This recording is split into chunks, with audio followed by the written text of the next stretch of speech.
कर हाज़िर होते हैं इनकी खिदमत में सलीम जावेद साहब की जो किराना से आए हैं। एक लफ्ज़ मोहब्बत का अदना सा फसाना है, एक लफ्ज़ मोहब्बत का अदना सा फसाना है। सिमटे तो दिले आशिक फैले तो ज़माना है, सिमटे तो दिले आशिक फैले तो ज़माना है। चुप आँखों में नमी सी है, चुप चुप से वो बैठे हैं। आँखों में नमी सी है, चुप चुप से वो बैठे हैं। नाजुक सी निगाहों में नाजुक सा फसाना है, नाजुक सी निगाहों में नाजुक सा फसाना है। आइए आली जनाब सलीम जावेद साहब।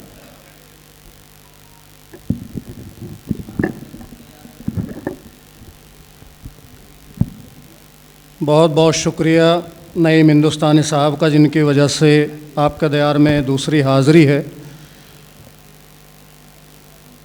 मुझ तक आते आते मुशायरे और कवि सम्मेलन की सूरत कुछ ऐसी बन गई कि समझ में नहीं आ रहा कि कहाँ से शुरू करूं। एक दर्द दिल में है। अभी हमारा मुल्क एक दर्दनाक हादसे से गुज़रा है। 4 मिसरों में उस हादसे को और अपनी बेगुनाही को पेश करने की कोशिश करता हूं और आप सबसे इजाज़त चाहता हूं कि जो औरों के लिए दिल से परेशान हो नहीं सकता, जनाब तवज्जो चाहता हूं आप सबकी, जो औरों के लिए दिल से परेशान हो नहीं सकता वो होगा आदमी लेकिन वो इंसान हो नहीं सकता। जो औरों के लिए दिल से परेशान हो नहीं सकता वो होगा आदमी लेकिन वो इंसान हो नहीं सकता। और सुनो अल्लाह ये कुरान में ऐलान करता है, सुनो अल्लाह ये कुरान में ऐलान करता है, जो मारे बेगुनाहों को मुसलमान हो नहीं सकता, जो मारे बेगुनाहों को मुसलमान हो नहीं सकता।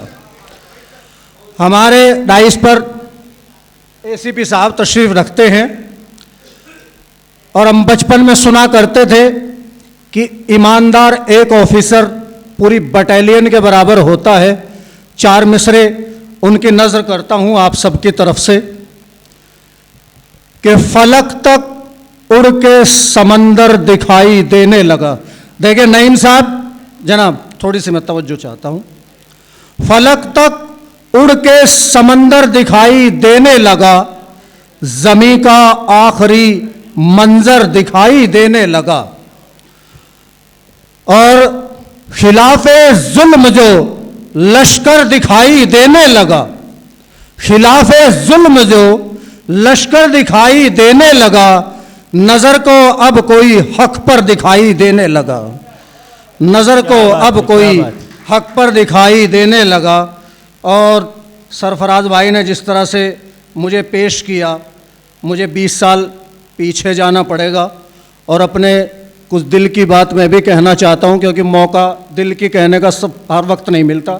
मेरे दोस्त यहाँ तशरीफ़ रखते हैं और उस्ताद शायर हकीमुद्दीन मतला तहत में एक गज़ल और एक तरन्नुम में, ज़्यादा वक्त नहीं लूँगा।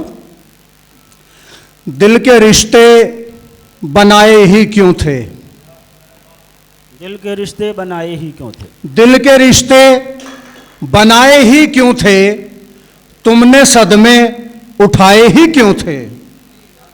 और बात करते हो फिर बसाने की, बात करते हो फिर बसाने की, घर हमारे जलाए ही क्यों थे। बात करते हो फिर बसाने की, घर हमारे जलाए ही क्यों थे। और रुसवा करना था जब सरे महफिल, रुसवा करना था जब सरे महफिल, राज तुमने छुपाए ही क्यों थे।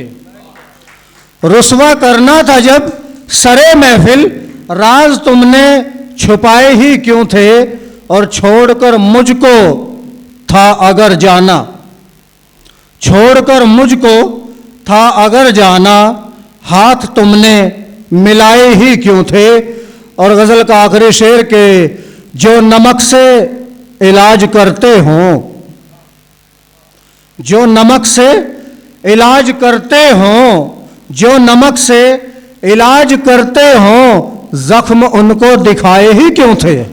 अच्छा है भाई, मक्ता बहुत खूबसूरत है। बहुत खूबसूरत मक्ता कहा है।